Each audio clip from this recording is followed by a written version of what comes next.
Hi all, my name is Chris, 2E0UCB. I'm going to do a little video on the Quansheng UV-K6 with the modification which apparently and supposedly opens it up for HF 4 meter, 6 meter. It's a 270 radio that we picked up at £18 off AliExpress. Others are available. Excuse me. This is no way as an endorsement video. This is just what I've found, and I want to share with other amateurs that don't have the test gear to be able to see what they're actually transmitting on potentially. This is interesting. I find it interesting, but bearing in mind this doesn't come with any scientific certification. This is all self-taught. So if you want to use the radio, obviously do so at your own risk, and make sure that you have checked that you are transmitting on the correct frequency and you're not causing any undue interference to others. Right, now we've got that technical bit out of the way. This is the first video ever done like this anyway, and I'm hoping that it's informative and it helps a few people out. So if we put this into the radio, the radio into the frequency counter at the top here, I've got a 20 dB attenuator in line just to reduce any spurious power out of the little radio here. It's on a battery pack. Didn't know if you know you could do that. It is no batteries plugged in, just on the battery pack there. So 145/500. Going to key up and see what frequency the HP microwave frequency counter set sees, and that sees 145/500 as we would expect. That's good. Let's try 430. Key up 430, and a few change on there on the hertz at the very end to the right of that display. Apparently it can do 18 megs, so 018000. Okay, key up, and that shows us 126 megahertz, which is definitely not what we're asking it to do. So that was 18 megs. Let's try 50 megs. I'm going to key up on 50 megs. Showing us 100. Now you did see there that it saw about 46 to start with. So there is obviously something there at 46 megahertz, but that's not the strongest signal, because this HP set at the top here always wants to read the strongest RF output. Let's try 70 megahertz, so 70450. Now you'll hear in the background a radio, because it's what I've got it set to. That's coming out at 140.9, but the radio in the shack is set to 70.450, so hence why you can hear that. So it is transmitting on 70.450, but the strongest signal is definitely not 70, it's 140.9. We'll bring it up on the spectrum analyzer in a moment to show that to you. So let's go as high as we can go on this set. So the HP frequency counter can do 10 hertz to 500 megahertz, and then on this N type, that was on the BNC. On the N type, it does 500 megs to 18 gigs. So we'll try as far as we can do. So let's go 495 megahertz. And that is true on there. Now if we quickly, just in the interest of science, that's what this hobby's about, going to put this onto the N type, and we're going to up it. I don't know how high we can up it. Let's have a little look. This video is very raw, so one take, and let's try 750. Okay, so we can do 840. That's the one it wanted to when I typed in 750. So we're on low power with a 20 dB attenuator in there. It kind of acts as a bit of a dummy load anyway. So okay, so we're keying up, and that is not seeing anything on there. So we're just going to key up again. Nothing's there. Now I'm going to take the 20 dB attenuator out.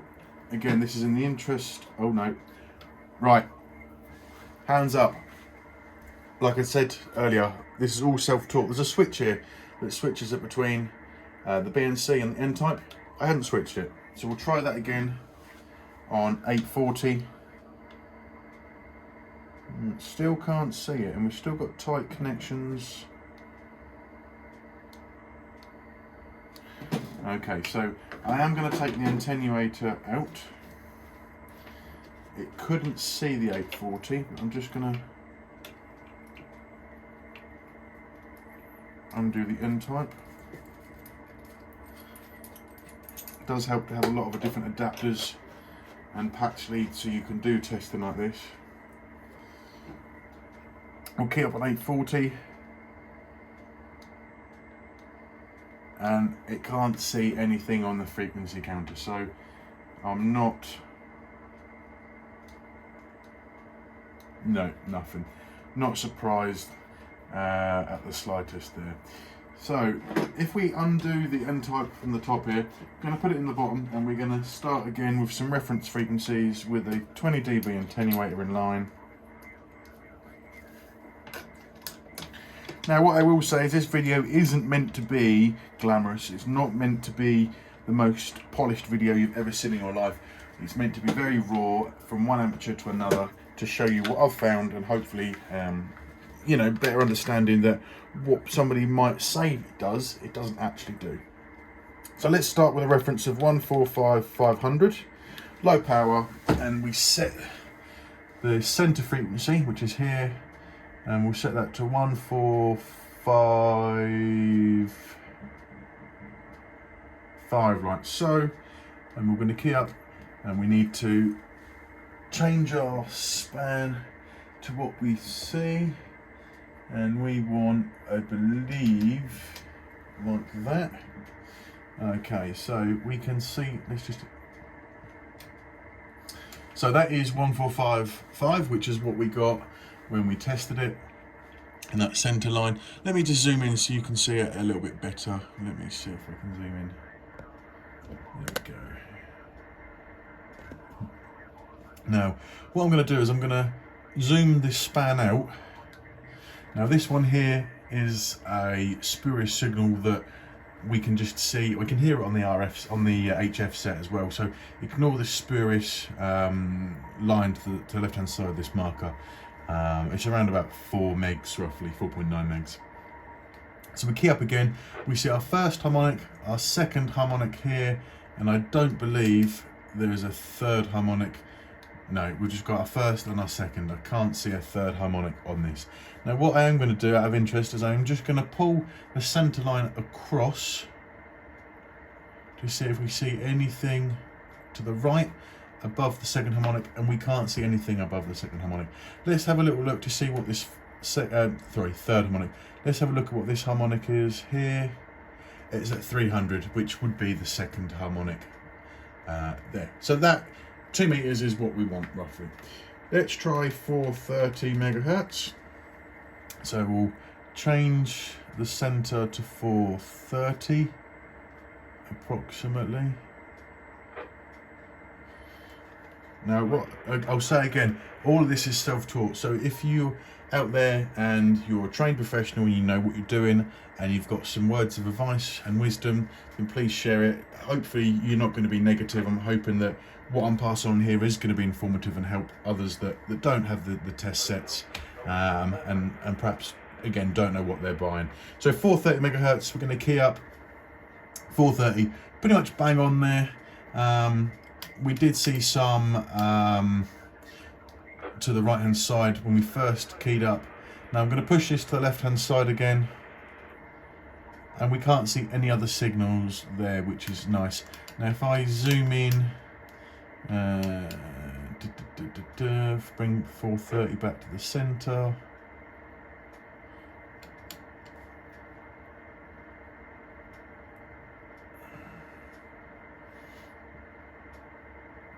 That's roughly saying 425, which could just be the way I've got it set up, but roughly speaking, at 430, that is on, and we've got no spurious signals before or after it. So them ones are what we wanted to see as a baseline for 70 and 2. So let's start down the bottom with 18 megahertz. So 018000. So just show that to the camera. 18 megs on the top here, low power. And then let's squeeze this all the way down to 18 megs. So we've got that spurious one there, which I said, oh, it's about 2.3 at the moment. It does move, but let's 18 megs there, and we'll just zoom in a little bit. So key up. So there is definitely something there. And let's see if we can just move that to the center. Let's say about 14.4.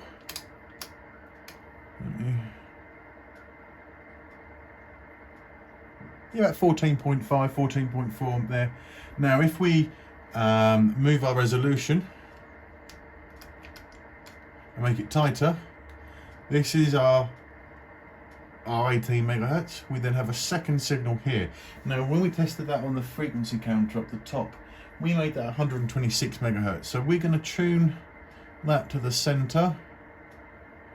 Okay, so that's 33.6 megahertz, that one, which actually is our biggest signal.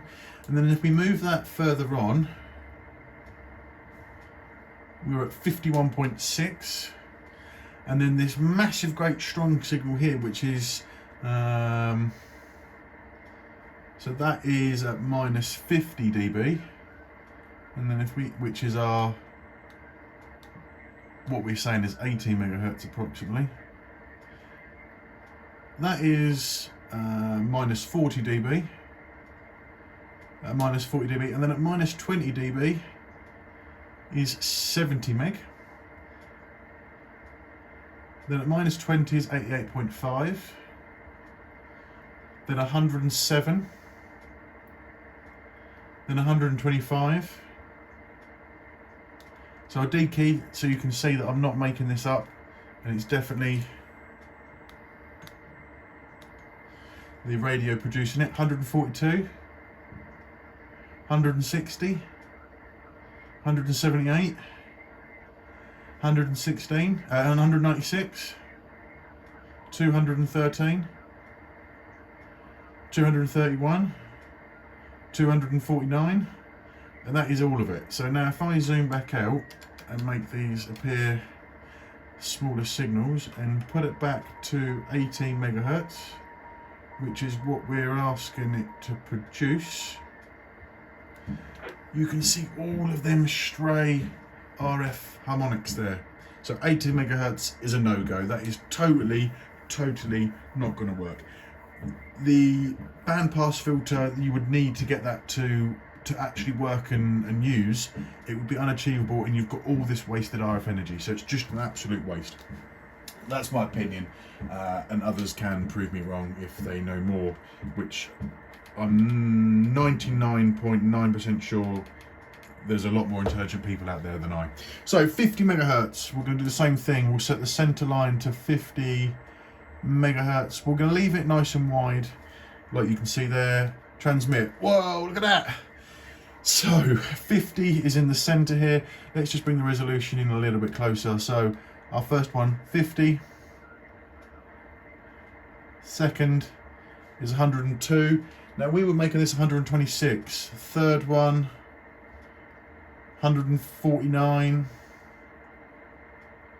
199, 247, 299 approximately, 350, 402, and there's another signal just bouncing around there at 451. That's incredible. Let's just, that is absolutely incredible. So let's go back to, we said we wanted this to be on 50 meg. That's what we're asking the radio to do down the bottom there. So we'll put that to 50 meg again. Just look at it, absolutely riddled with spurious. Let me increase the brightness and you might be able to see it better on the camera. There we go. Okay, so 50, no go. 070450. I'm going to turn this radio off that I've got here on 7450 so we don't hear it all the time. Look at that! They've not even changed the frequency, and we can see all that spurious RF there. So let's line this up to our first one. We can see we'll just zoom in a little bit. So we are currently 70.4. So that's off, that's under, that is that 70.450. Let's widen the resolution. So this is the primary one that we want, 7450. Look at that, it is just, so that goes all the way up to 499. So there's RF getting transmitted, well it's actually higher than that I think, 502. Now this said that the strongest signal that the frequency counter could see at the top here was 140.9. So I'm going to wind our reference center to 140.9. 150, 140. Oh, twisted the wrong knob. 140.9, and if we zoom in, there is a signal bang on 140.9 there. Let's go to the 495 that we tried. So 495,000, and then we tried one a bit higher, didn't we? So let's 495. So let's wind this right up. 300, 400, 495. Right, so nice strong signal at 495. Let's adjust. So we're in the widest we can see, which is 100 megahertz per division there. So I'm just going to wind this. So we do have a spurious signal here, which is 1 gig. Going to wind it up a bit more. We have another spurious signal at 1.5 gig, which is where this max out. This max out at 1572 megahertz. This spectrum analyzer. So yeah, here is 1.5. So that this transmit on 1.5, or there's RF out on 1.5, which is definitely not the 495 that I'm asking for. But the 495 is the strongest signal. Well, it's not, because that's actually 500. So yeah, what we can take from this is this little radio does not do anything well apart from 2 meters and 70 sems. Now, if you wish to do the firmware and transmit on another frequency that's not 2 and 70, and you want to try it on HF, then you need to be mindful that you're not transmitting on HF. Yes, you've got an RF signal coming out on HF, and you might be able to receive, but as is proven here, we're not using an antenna to go into this. This is a direct RF link via a cable. This is a direct link into the measurement devices. So effectively, there is, what am I trying to say? What I'm trying to say is we're not getting a reference from RF. It's not what the antenna is doing. This is exactly what the radio is transmitting. So we can't. There is no better reference from plugging it straight into the sets here. You might do some testing at home, and you might have a reference, you know, of a friend's 70 meg set, 4 meter rig, and you go, oh, it's fine, I can hear myself. Yes, you can hear yourself on the 70 on 70 megs, but you can also hear yourself on 140.9 and 270 or whatever it was. So all I'm saying is, yes, they're nice little radios. The firmware's, you know, it's a cool little novelty to be able to modify it, but it's not legitimate. So obviously use at your own risk. This isn't meant to be a bad review video. It's not a review video at all. That's definitely not what I'm doing. This is something, this is meant to be educational, just to enlighten people that because it says on the screen it can do it, doesn't mean it's actually doing what it's doing. That being said, if anybody's got any comments, questions, or want me to test a certain frequency for them, I'd be more than happy to. If somebody knows how to use this equipment better than I do and they'd like me to redo the video or parts thereof, again, happy to do so. This is meant to be an informative and helpful video. I know it's been quite a long one. I think we're about 20 minutes now, so I'm going to wrap it up. It is the 31st of December 2023. My name's Chris, 2E0UCB. I'm going to wish everybody that stayed with me for the 20 odd minutes Happy New Year, and I look forward to your comments. Thank you.